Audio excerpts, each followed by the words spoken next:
조국 장관의 책이 공식 발매 하루 만에 10만 부를 돌파했습니다. 야, 이게 대한민국 출판 역사상 이런 일이 있었는지 없었던 것 같은데요. 예. 와. 더군다나 사람들이 책을 안 읽기 시작한 그 시점부터는 이렇게 빨리 책이 팔린 경우는 없었을 것 같은데. 그러니까 제가 중학교 때부터 돈 주고 책을 사보기 시작했는데 이게 보통 10,000권 이상만 나가도 이렇게 뭐 베스트셀러, 보통 이제 소설책 같은 경우는 5만 부 이상이면 베스트셀러 이렇게 이야기를 하는데 그러니까 보통 인문학 서적이라고 분류할 수 있잖아요. 이런 게 10만 부 나갔다는 건 정말 상상도 못하는 거예요. 와, 10만 부라니. 네. 끔찍하다 야. 아니 오늘 서점 다녀오신 분이 이야기해 주셨는데 80대 노부부 오셔가지고 각각 2권씩 사시고 어떤 분들 10권씩 사시고 막 없어서 못 파는 정도로, 그러니까 온라인으로 못 기다리시는 분들이 서점에 직접 가셔서 또 그렇게 많이 구입을 하시더라고요. 그리고 그 세대별 판매량도 봤잖아요. 예. 20대, 30대 1위예요. 10대를 제외하고는 다 1위죠. 10대에서도 4위야. 근데 10대 4위가 저는 그게 좀 놀라웠어요. 그런 똑똑한 아이들이 가끔 있습니다. 그러니까 이런 생각을 한번 해봐야 됩니다. 우리는 조국 흑서를 사본 적도 없고 읽을 생각이 없잖아요. 책을 사본다는 건 그 책을 읽고 싶다는 뜻이에요. 대체 어떤 내용이 들어있는지 궁금하다는 뜻이에요. 이따가 뭐 민주당 비판을 좀 하겠습니다만 타이밍상 지금 상황은 도와주기 싫으면 조국 장관한테 맡겨두는 시기라고 생각해요. 10만 부 정도가 팔렸다는 건요. 도서 시장에서 거의 혁명적인 상황이 일어나고 있는 거예요. 하루 만에. 네, 그러니까 우리나라 평균 독서량, 성인 20세 이상 성인의 평균 독서량이 1권이 채 안 됩니다. 0.3에서 0.4권 정도 되거든요. 그러니까 한 사람이 1년에 한 권 정도 읽는다고 봤을 때 지금 10만 권이 팔렸다는 건 실제로 판매량은 1,000만 권 팔린 효과가 있는 거예요. 네. 도서 시장에서는 그 정도로 분석할 수도 있는 거거든요. 웃자고 하는 이야기인데 드디어 강남에 빌딩을 구할 수도 있어요. 꿈은 이루어진다. 근데 나는 조국 장관이 나중에 이 인쇄 가지고 또 기부한다고 할까봐. 내 말이. 진짜 그러면 참 미리 막아야 합니다. 기부하지 말고 놔주세요.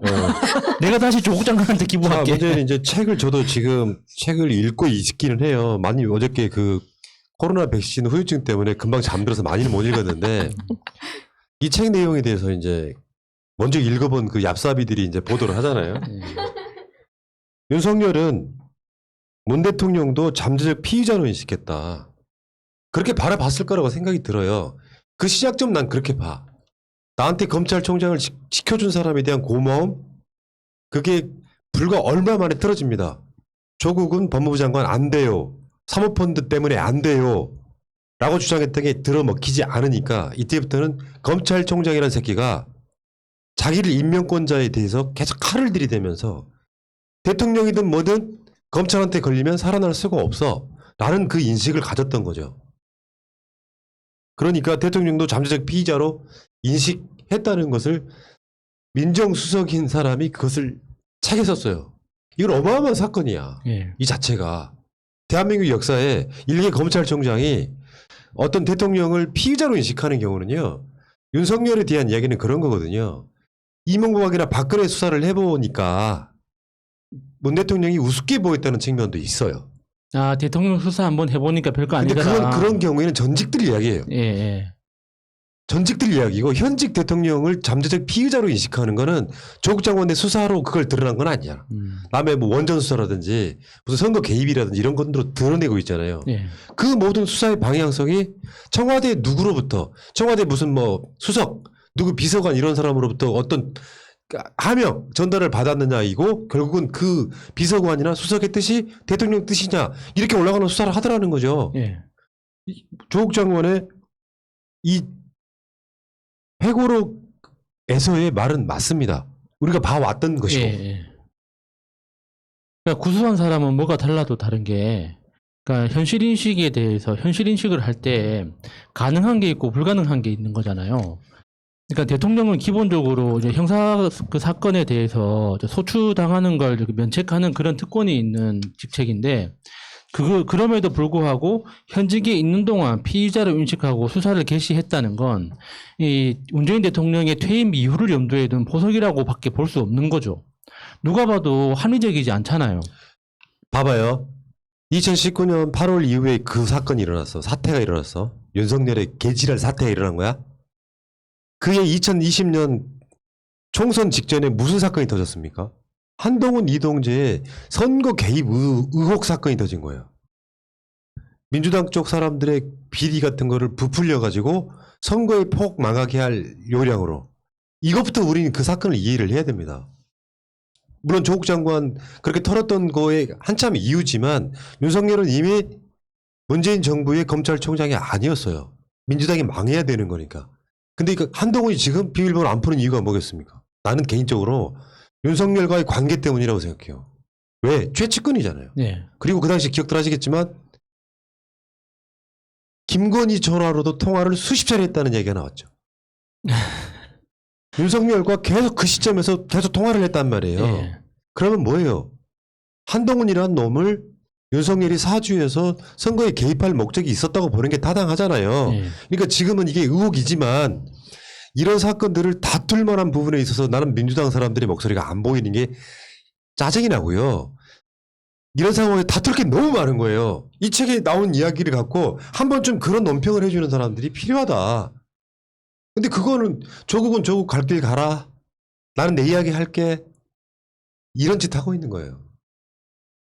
그러니까 저는 납득이 안 되는 게 조국이라는 이름을 걸고 청년들한테 사과는 하는데 그러니까 그게 사과의 상대가 사과를 하는 대상이 누구인가 이거에 대해서 너무 불분명하니까 그냥 좀 좋게 해석을 하려고 하는데도 자꾸 이제 어디선가 마음이 이렇게 삐그덕삐그덕 하더라고요. 그래서 불편해요. 지금 민주당 지도부가 하는 행동들이.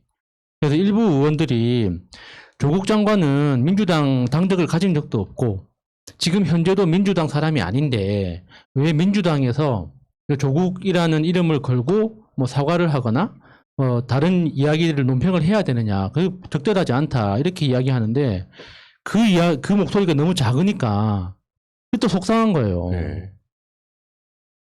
여러분, 제 화면 뒤에 한번 보세요.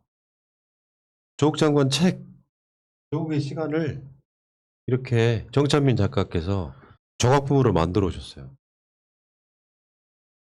어떤 마음일까요? 그리고 난 이런 이야기 하는 나는 어떤 마음일까요? 난 그렇게 생각해요. 풀 것도 말 것도 없다. 먼저 결론부터 이야기할게요. 조국 장관 사건은 털고 갈 수 있는 사안이 아니라고요. 사과하면 끝나는 문제가 아니에요. 사과를 하게 되면 두 가지 효과가 생겨요. 하나는 조국은 잘못한 걸로 확정 지어지는 거예요. 지금 다투고 있는데. 네. 그게 첫 번째 효과예요. 사과를 하면 생기는 효과. 두 번째, 사과를 하면 나중에 다툴 문제가 생겼을 때 다투지를 못해요. 이미 사과를 했기 때문에. 이런 문제가 있는 건데 지금 민주당이 저러고 있는 이유가 있죠. 지지율이 떨어지고 대선 때 영향을 끼칠까 봐죠. 근데 가장 강력한 경쟁 대선 주자가 누구죠? 윤석열이잖아요. 윤석열을 뽀개야 되는데 이겨내야 되는데 조국 장관 이야기 소환이 안 될 것 같습니까? 그러면 윤석열을 기본적으로 지고 들어가는 거예요. 지금 프레임을 만들 때는 윤석열이라는 사람을 소환할 때 정말 검찰권을 가지고 정말 정치해버린 놈, 정말 정치검사 이런 프레임으로 그 사람을 공격해야 되는데 그 반대편에 있는 조국이라고 하는 사람의 잘못을 그냥 인정을 해. 내용을 떠나서 도의적으로 사과한다 이런 건 하나도 안 중요해. 사과했다는 게 중요하다고. 그렇죠. 이런 사건은 이미지와 프레임만 남아요. 거기다가 민주당 지도부가 그 사과하는 모습을 보면서 제일 그러니까 화가 났다고 해야 되나? 제일 답답했던 지점은 그러니까 우리가 지금 현재 조선일보를 비롯한 그 수구 기득권 언론사들의 가짜 뉴스나 그러니까는 그 언론으로서의 바람직하지 못한 그런 보도 행태들 있잖아요. 이것들에 대해서 신랄하게 비판을 하고 있고 개혁하라고 지금 요구하고 있는데 그 언론사들이 쏟아낸 언론 보도의 결과적 이미지를 바탕으로 그걸 인정하고 사과를 하고 있다는 거예요. 그러니까 그게 너무 화가 나는 거예요. 왜 욕하는 사람들 이야기를 다 사실로 받아들이고 그 다음 다 판단을 하느냐고. 그러니까 보수 언론이든 저쪽 사람들이 송영길 대표가 원론적인 사과를 냈다라고 이야기를 하고 그건 원론적인 사과야. 중요한 사과 아니야라고 말합니까? 무조건 조국에 대한 사과를 했다라고 조국이 잘못했다고 인정해버리잖아요. 지금 굳이 그걸 했어야 될 이유가 뭐예요? 설사 그게 예정이 돼 있었다고 할지라도 지금 이 타임이 그걸 했어야 된 이유가 뭐예요? 그러니까요. 난 빠지겠다는 거잖아요. 나는 빠지겠다는 거잖아. 나 조국이라는 사람 불편하니까 예. 나는 그냥 빠지고 그냥 이 문제는 그렇게 해서 털어지는 게 아니에요. 꽁대가리입니까? 꽁이 약간 조류들이 약간 대가리가 좀 나쁜 거 맞아. 닭대가리도 그렇고. 꽁이 막 쫓겨. 꽁은 날아다니는 새라기보다는 걸어다니는 새에 예, 가깝습니다. 위급할 때만 날아가요. 막 쫓기면 무슨 짓을 하냐면 숲풀 속에다 대가리만 숨겨요. 그러면 그게 다 숨었다고 생각하는 거예요. 불가능한 겁니다. 윤석열을 깨부시기 위해서는 조국을 무기로 써야 돼요. 왜냐하면 조국 장관의 재판에 무언가 결과가 나오고 하고 하는 문제는 두 번째 문제라고 생각해요. 조국 자체를 무기로 써서 윤석열이 얼마나 나쁜 검찰총장이고 정치검사였는지를 이야기해야 되는데 그럴 생각이 없는 거야. 대선 가면 윤석열을 이야기할 때 수도 없이 대선 끝나고도 윤석열 이야기할 때는 조국 이야기가 나올 거예요. 근데 한쪽에서 접어버렸어. 조국이란 무기를 접어버렸다고. 이걸 접고 어떻게 싸워 윤석열이랑. 그건 불가능하다니까요. 단순히 조국 장관과 관련된 사과에서 끝나는 게 아니라 조국 장관에 대해서 조국 장관을 둘러싼 그런 모든 논란에 대해서 일방적으로 잘못했다고 해버리면 지금 현재 정경심 교수 재판에서 벌어지고 있는 사법부의 말도 안 되는 그런 농단들 이런 것들도 다 인정하는 꼴이 되거든요. 그걸 어떻게 받아들이란 말이에요. 정답이에요. 그러니까 참 답답하다고 느끼는 건 타이밍도 아닌데 굳이 나는 저 사람 몰라요. 털고 가겠다는 그 의도를 보이는 게 왜 이렇게 이게 한심하다고 느끼는 거냐면 내가 엊그저께도 썸네일로 그런 제 의사를 표명했잖아요. 지금은 사과할 때가 아니라 다툴 때라고. 다투기 싫으면 참전하기 싫으면 지켜라도 보라고. 책은 10만 권씩 팔렸다는 이유가 뭐겠습니까? 책 10만 권 팔렸다는 정도가 되면요. 그 효과는 유튜브에서 나오는 어떤 방송이 한 500만 뷰, 1000만 뷰 나오거나 똑같은 효과입니다. 예. 책이 10만 부가 하루 만에 팔렸다고 하는 것은. 그 정도로 국민적 관심사항에서는 이제 조국 이야기를 들어보자라고 준비가 돼 있는 거예요.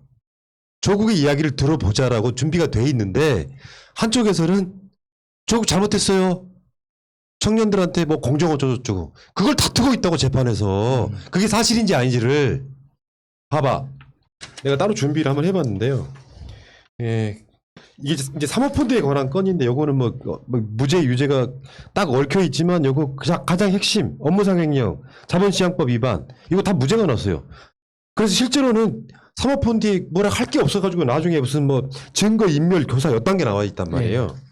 그러면 청년들한테 공정 어쩌고 저쩌고 이야기할 때 이게 소위 말하면 7대 허위 스펙, 7대 입시 비리에 이게 여기에 보면 첫 번째가 동양대 표창장입니다. 근데 검찰이 이상한 짓거리를 해가지고 포렌식 보고서를 늦게 주는 바람에 1심에 대비할 틈도 없이 유죄를 맞았어요. 예. 이 부분. 근데 2심에서 드러났지. 나머지 동양대 보조연구원 실제 근무했다 안 했다. 이것도 논란이 크죠. 단국대 의과학연구소 인턴 및 논문 일저자. 검찰의 주장은 실제 논문 작성에 기여 안 했다고 법원이 그대로 받아들여졌어요. 공주대 생명공학연구소 인턴. 공주대에서 했다고 하는 거를 검찰이나 판사 쪽에서는 허드렛 일이었다고 인정하는 거예요. 예. 키스트 인턴. 그 다음에 서울대 공익인권법센터 인턴. 부산 아쿠아팰리스 호텔 인턴. 이거 다 논란거리가 있어요. 조금 했던 어찌 됐건 간에 했다는 증거도 나와. 그거 있지 그 화면상에 그게 조민이냐 아니냐 뭐 왼손잡이냐 오른손잡이 이런 논란도 있잖아요. 예. 그것들을 다 전부 다 검찰의 주장을 일방적으로 법원에서 받아들여준 케이스예요. 들어가 보면 이게 입시 비리라고 할 것도 없는 거야. 예. 이걸 갖고 지금 공정 문제 조국이 아파 찬스로 조민을 대학교 보냈다고 인정하는 건 조민 지금 의사하지 말라는 소리가 똑같은 거야. 그러니까 송영길 대표의 그 발언한 내용을 그 문장으로 꼼꼼하게 읽어보면 미묘하게 그 사과의 대상이 조국 장관 일가를 둘러싼 그 사건이 아니라 그 사건을 통해서 그게 드러났던 그러니까 기득권층이 서로 이제 암묵적으로 거래했던 그런 불공정한 기회들에 대해서 청년들한테 사과를 했는데 이건 말만 들으면은 무슨 말인지 알아듣기도 힘들고 문장으로 읽어봐도 너무 복잡해가지고 직관적으로 안 와닿습니다. 그러니까 기레기들이 왜 어떻게 쓰겠습니까? 조국 장관 사태에 대한 사과 이렇게 쓰는 거 내 아닙니까? 말이 그거예요. 그러면 그걸로 끝나는 거예요. 이미지만 남는 그러니까 거야. 송영길 대표는 분명히 조국 장관 사태에 대해서 사과한 게 아니라 조국 장관 사태를 통해서 드러난 기득권층의 어떤 그런 불공정에 대해서 사과를 했다라고 이야기를 하겠지만 그렇게 복잡한 이야기를 누가 다 듣고 앉아 있어요. 근데 기득권층의 불공정이라는 말도 웃기는 게 그런 사립 외국어 고등학교를 만들었고 그것도 한용이고 하나만 있는 것도 아닙니다. 그리고 그러한 학교 시스템을 만들어 놓고 거기에 맞춰서 내 소신을 다해서 내가 아이들 해줄 수 있는 만큼 했는데 이게 뭐가 문제라는 거예요? 이 사과를 하는 이 민주당을 비롯한 이 지도부가 왜 깨끗한 척합니까? 왜 자기들은 그런 것 한 번도 안 한 척을 하냐고. 저는 그게 굉장히 내 말이요. 화가 나고요. 다시 한번 말씀드리지만 한영외고 학부모들 누구 하나 일어난 사람이 없어요. 만약에 조민 씨 혼자 그걸 했었다고 한다면 지금쯤 아주 지금 사교육의 한 핵심에 있는 그 한영외고라는 학교에서 학부모들이 가만히 있을 수 있을까요? 대표적으로 말씀드렸지만 제 사촌 동생 둘 다 한영외고 나왔는데 걔네들 조민 씨보다 더한 것들 하고 갔습니다. 그들이 조용히 하고 있다면 이거는 문제가 아무것도 안 되는 건데 왜 사과를 하러 나온 사람들이 자기들은 그런 걸 전혀 하지 않은 것처럼 나와서 사과를 하냐 이것도 웃기고요. 그리고 송영길 대표 얘기해봐요. 아니 그리고 당시에 그렇게 전쟁을 칠 때 민주당에서 쉴드를 적극적으로 치지도 않았으면서 사과는 왜 하는 거예요? 그렇지. 사실은 조국 장관이 무슨 민주당원이야? 그러니까 같이 싸워주고 뭐 진흙탕에서 굴렸으면 지금에 와서 도의적인 사과로라도 이해가 가는데 아무것도 안 해놓고 사과는 왜 하냐고. 저는 이게 철저한 계산에 의한 것이라고 생각합니다. 민심 경청 결과 보고회 조국 전 장관의 법률적 문제와는 별개로 자녀 입시 관련 문제는 우리 스스로 돌아보고 반성해야 될 문제다. 그러면서 국민과 청년들의 상처받은 마음을 헤아리지 못한 점을 다시 한번 사과드린다. 이게 정치권 전체가 국민의힘까지 포함해가지고 하는 사과라면 받아들이겠습니다만 더 했을 놈들이 있는데 거기다 대놓고 인정하면 물론 그 뒤에 억울할 수 있는 지점은 있어요. 근데 이게 나는 정무적 감각이 없다고 느끼는 게 송영길 대표가 조 전 장관 가족에 대한 검찰 수사의 기준은 윤석열 전 검찰총장의 가족 비리와 검찰 가족의 비리에 대해서 동일하게 적용돼야 할 것이라고 헤드라인 쓰는 언론사가 있어요. 결국은 조국 사고한 걸로 끝나는 거지. 그렇죠. 이게 문제는 이게 지금 타이밍은요. 하루 만에 10만 부가 나갈 정도면 진짜로 책 제목처럼 조국의 시간인 거예요. 이 조국의 시간에 지금 송영길 대표만 그렇습니까? 젊은 청년이라고 무슨 최고위원 했거나 최고위원 하고 있는 사람들 이야기 들어보면 얼척이 없어가지고 왜 이 타이밍에 책을 냈냐고 말하는 게 내가 한마디만 할게요. 나 그 사람들 아는 사람도 있고 모르는 사람도 있는데 실명은 거론하지 않겠습니다. 지금 조국 장관이 책 낼 타이밍이 아니라고 말하는 논리가 더 웃겨요. 언제 내라는 거냐?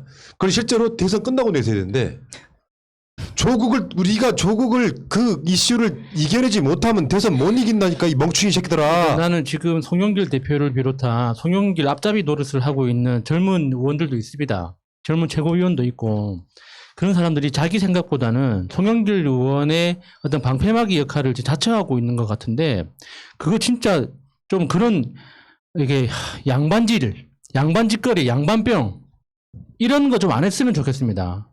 요번에 국민경청 프로젝트 하는 과정에서 제가 첫 문장에 싸우라고 했거든요. 그 이야기를 듣고 댓글에 많은 분들이 똑같은 이야기를 썼다고 하시더라고요. 지금 민주당이 원하는 건 사과가 아니라 싸우는 거예요. 언제까지 사과를 할 겁니까? 그리고 그러니까 송영길 대표를 비롯해서 많은 분들이 조국이라는 사람을 털고 가야 된다 이런 표현을 쓰는데 그거 얼마나 멍청한 소리인지 압니까? 아니 등산 가는 사람 등산에 가서 산에 갔다가 내려온 사람 몸이 어떻게 깨끗합니까? 흙도 묻고 나무도 묻어 있고 다 묻어 있는 거지. 근데 등산 가면서 등산 내려오는 길에 내 몸만 깨끗해야 된다고 말하는 거랑 똑같은 거예요. 그러니까 진짜 이걸 나는 기회주의자라고 하는 거거든요. 나도 이 방송하면서 기회주의들 수도 없이 봤어요. 한 번도 깃발 들고 광화문 나가본 적이 없는 사람들이 자기들이 민주화 다 했다고 하는 건 똑같아요. 그때만 숟가락 얹는 거예요. 깃발 들고 나가서 박근혜 탄핵도 외쳐보고 민중 졸음공기도 해보고 한 사람들 입장에서는 그때 온갖 위험을 감수하고 있는 거잖아요. 예. 우리가 조국 장관 편들긴 쉬웠겠어요? 거의 영원히 막 틀어질 정도로 조국 장관 억울하다 검찰개혁 외치면서 했던 부분은 사실 한 몸으로 가는 거야. 난 조국 지키려고 한다. 아니다. 검찰개혁 아니다가 아니라 결국에 알고 봤더니 조국을 지키는 게 검찰개혁이었더라고. 내 경험상 그래. 예. 그럼 거기다가 그때 한 말도 섞지도 못해. 왜냐면 언론이 조국을 일방적으로 때렸거든. 그러니까 거기에 야 너 무슨 태극 기부대냐 조국 기부대냐 하는 진중권 같은 프레임에 걸려가지고 그런 소리 듣기 싫으니까 조용히 있어. 그러다가 어떤 타이밍이 되니까 조국이 왜 지금 책을 내야 돼? 라고 말하는 게 기회주의예요. 그러니까 조국이라는 사람을 간단히 말해서 내가 겪어본 바, 방송으로 느껴본 바, 진짜로 심각한 문제가 있었다고 생각하면 내가 먼저 버렸다니까요. 오거돈 버리듯이. 예. 이게 국민경청 국민소통 프로젝트 파라솔 당사를 직접 하면서 잔펀치를 맞고 온 제 입장에서 얘기를 해보면요. 이게 설문에 응해주시는 분들 중에서 설문에 답을 해주시는 분들 중에서 이미 저희가 알잖아요. 언론에서 계속 떠들어댔던 그 민주당이 이러이러한 잘못 때문에 이렇게 됐다라는 게 입력이 되신 상태에서 그 설문조사를 해주신 분들이 굉장히 많아요. 저희 지지자가 아닌 분들도. 그래서 정말 미리 답을 정해놓은 것처럼 그렇게 답을 해주셨는데 이제 소수 의견 중에서 대표님이 말씀하신 것처럼 왜 조국에 대해서 적극적으로 싸우지 않느냐라는 소수 의견을 주신 분들이 있으셔요. 근데 사실 저희가 국민 소통을 위해서 그런 설문조사를 하고 그런 그 액션을 취했지만 이게 다수의 의견만을 참고하는 것이 중요한 게 아니라 그런 소수 의견에서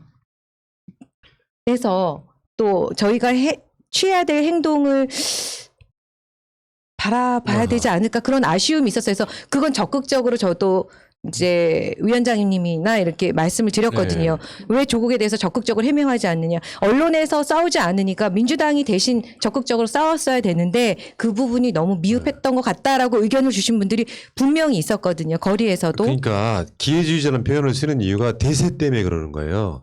언론이 만들어 놓은 허구의 프레임이 있어. 내가 아까 읽어드렸잖아요. 질대 허위 스펙이라고 말하는 것 중에 다 논란거리가 있어요. 그러니까 그 기준이 안 맞으니까 무조건 이건 아예 안 했다고. 검찰이 어떤 단어를 썼냐면 아무것도 하지 않았다 그랬어. 언론용 헤드라인이에요. 니들이 그걸 써라. 그대로 써라. 예. 그러니까 조민은 아무것도 하지 않았다는 것을 질대 허위 스펙이라고 걸었는데 다 논란거리가 있단 말이에요. 이걸 다투고 있는 거잖아. 그중에 핵심인 표창장 문제에 대해서는 증거 조작의 증거들까지 나오고 있는 거야. 증거 조작의 증거가 나오고 있는 거야. 이 타이밍에 한참 다투고 있고 다음 주면은 또 재판이 이루어지는 상황이란 말이에요. 이 타이밍에 여기 지금 청년과 국민들의 상처를 받은 마음을 헤아리지 못한 점을 다시 한번 사과드린다.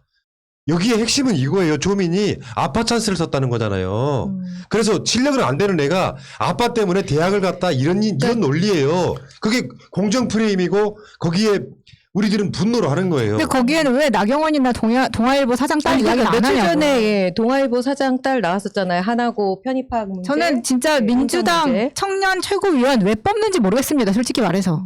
이딴 식으로 할 거면은 왜 뽑냐고. 청년을 대비하는 것도 아니고 팩트를 알고 있는 것도 아니고 얘네들이 나와서 정말로 옳은 소리를 하려면 당국대 가짜 대학생 잡아와. 그리고 고대 서울대 누가 돈 받고 촛불 집회했는지 조국 장관에 대해서 헛소리 듣고 와가지고 등신짓 한 애들이 진짜 고대 서울대생 맞는지 찾아오시고 홍대 미대 왜 박형준 아들 딸에 대해서는 조용히 하고 있는가. 연대 부총장 딸에 대해서는 왜 조용히 하고 있는가. 이걸 뒤져야지. 어디서 제대로 팩트도 거기에 체크도 안 된 거 하나 가지고 추가를 하시니까. 하면 그러니까 민주당 지도부에 대해서 조국 장관을 둘러싼 그 이슈에 대해서 싸워라라고 하는 건 조국이라는 사람을 지키라는 뜻이 아니에요.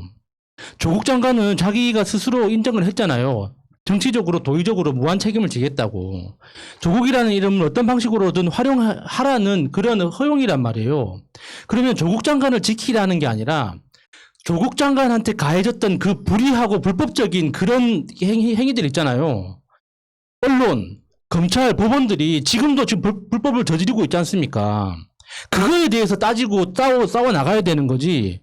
다른 사람들이 저지른 불법에 대해서는 싹 다 눈 감고 조국한 사람만 붙잡고 괴롭히면 그게 해결이 되냐고요, 그게. 그러니까 이런 식으로 하는 게 국민의힘이나 언론들이 원하는데 이 방향으로 계속 질질질 끌려 나가는데 이걸 또 악용한다고 생각합니다. 뭐냐면 사실 민주당은 사과를 부동산 특위에 대한 사과를 했어야 되는 타이밍이에요. 그런데 왜 앞에다 조국을 집어넣겠어요? 저는 이걸 피해가기 위해서 조국을 덮었다, 조국으로. 저는 이런 생각까지 들려서 더 분노하는 겁니다. 그러니까 이게 참 이상한 프레임인데요. 그들이 만들어 놓은 프레임에 순치되어 있는 거예요. 뭐 전 청년 최고위원은 현 무슨 최고위원은 말하는 것을 그들이 만들어 놓은 프레임에 순치돼 가지고 아니 할 이야기가 없어서 조국이 책을 이 타이밍에 내냐라고 말하는 건 정상이 아니죠. 왜냐면은 싸워본 사람 입장에서 압니다. 싸워본 입장에서 보면 알아요. 이게 조국이 억울한 입지에 있는 건지 진짜로 막 말도 안 되는 무슨 아빠 찬스 써가지고 조민을 대학교 보낸 건지 우리만큼 알아? 우리만큼 아냐고. 모르잖아. 그때 싸울 때 언론 프레임에 순치되어 있는 사람들은 그 이야기 안 봤을 거예요. 차라리. 조국은 진짜 나쁜 놈이라는 인식만 남아있는 거예요. 그러니까 우리가 이렇게 편을 들면 마치 태극기 부대들처럼 조국이 잘못했는데도 불구하고 편든다고 생각할 거야. 디테일은 모른 채. 지금 당대표 포함해가지고 그 당시에 조국 장관 사태가 일어났을 때 한마디라도 조국을 거들어 본 적 없잖아요. 그들이 만들어놓은 프레임에 순치돼가지고 어찌됐건 잘못했다. 조국을 할 수 있는 사과예요. 조국만 할 수 있는 사과라고. 예. 도의적인, 그러니까 결국은 말하자면 이런 문제가 생겼는데 그게 다 내 탓이다라고 말하는 그 사과는 조국은 할 수 있어. 예. 나머지는 자기가 맡은 역할을 해서 아까 그 얘기 하는 거예요. 윤석열하고 싸우는데 조국 얘기 안 나올 것 같아요? 지금 털면 조국 자체가 잘못됐다고 사과했다며 왜 공격한다는 얘기 또 나온다. 간단히 말해서 지금은 조국을 무기로 쓸 때라고. 그리고 이 제안이 뭐 의미가 있을지 모르겠는데 사실 청년들의 기회를 빼앗았다라는 반성을 하려면 사실 뭐 한영 외고를 비롯한 전수조사, 그 당시에 학생들의 전수조사가 좀 국정감사 차원에서라도 좀 이루어졌으면 좋겠고요. 그리고 전현직 국회의원들의 자녀들 입시 관련해서 전수조사, 그리고 채용 관련해서 전수조사, 이런 것들을 해서 사실 전수조사 결과가 나오는 거에 따라서 뭐 반성하시고 사과하시고, 그리고 다시는 그런 일들이 벌어지지 않도록 제도를 마련하시는 것이 순서가 아닐까 싶습니다. 자, 아무튼 좀 한쪽에서는 책이 막 하루 만에 10만 부가 나와서 사실 즐겁죠, 우리 입장에서. 진실을 알릴 수 있는 거니까. 그래서 이 책이 10만 부 나갔다는 게 그때 화제가 되고 그래서 더 많은 사람들이 책을 보게 되고 거기에 진실이 100% 있을 거라고 생각하진 않아요. 조국의 이야기도 들어볼 수 있는 거잖아요. 근데 여기서 민주당이 조국 잘못했다는 걸 사과를 하게 되면 저는 재판 결과에까지 영향을 끼친다고 봐요. 난 그렇게 생각해요. 어떻게든지. 이런 상황이 좀 실망스러운 부분이 있는 거고, 어떤 사람 중에 제일 이해할 수 없는 게 민주당 비판하지 말라는 사람도 있어요. 그럼 어떻게 합니까? 그들의 언어로, 그들만의 프레임으로 그 대선 못 이긴다니까요. 지금 상황은 난 그렇게 생각해요. 저는 지금 민주당 지도부 너무 걱정돼요. 민주당 당원들, 그게 강성이든 뭐 이렇게 일반적인 보통의 지지든 그냥 민주당에 관심만 살짝 가지고 있는 사람들이든 최소한의 상식이라는 게 있어요. 그 상식을 배반하고 있는 겁니다. 이게 조국 사태에 대해서 사과를 한다면 대법원 판결이 난 이후에 해도 됩니다. 근데 왜 지금 재판이 진행 중인데 갑자기 뜬금없이 사과를 합니까? 지금 민주당 지지자들이나 민주당을 응원하는 사람들이 제일 화가 나는 게 뭡니까? 김진표예요. 김진표가 지금 부동산 장사꾼이 부동산 특위 들어와가지고 지금 부자들 세금 깎아주고 있잖아요. 잠깐만요. 그 이야기 따로 할 기회가 있으니까. 그러니까 그런 어떤 그 민주당 지지자들이 진짜 화나서 지금 분노하고 있는 지점이 뭔지에 대해서 상식적으로만 생각하면 된다고요. 맞아요. 근데 왜 상식을 배반하고 이상한 뻘소리를 하고 있냐고. 그러니까 결국엔 이게 지지율과 표 때문이잖아요.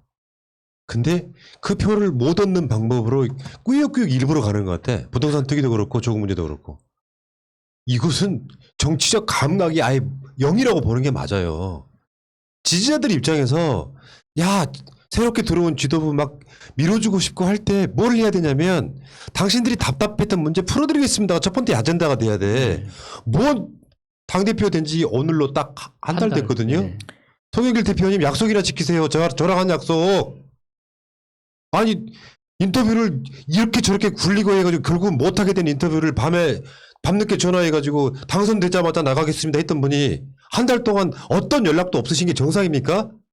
그런 약속 하나 못 지키시는 분이 표가 필요할 때는 마치 내가 안 나오면은 송영길 대표 엄청 비판할까봐 일단 묶어놓고 그리고 막상 하는 게 뭐예요 도대체 그게. 보도관 특위 같은 거 해가지고 무슨 도대체 이분들이 정치를 5선씩이나 했다는 건 도저히 이해를 할 수가 없어요. 민주당 망치려고 작정했습니까 지금? 일단 여기까지 하고요. 한 포인트 끊었다 갈게요.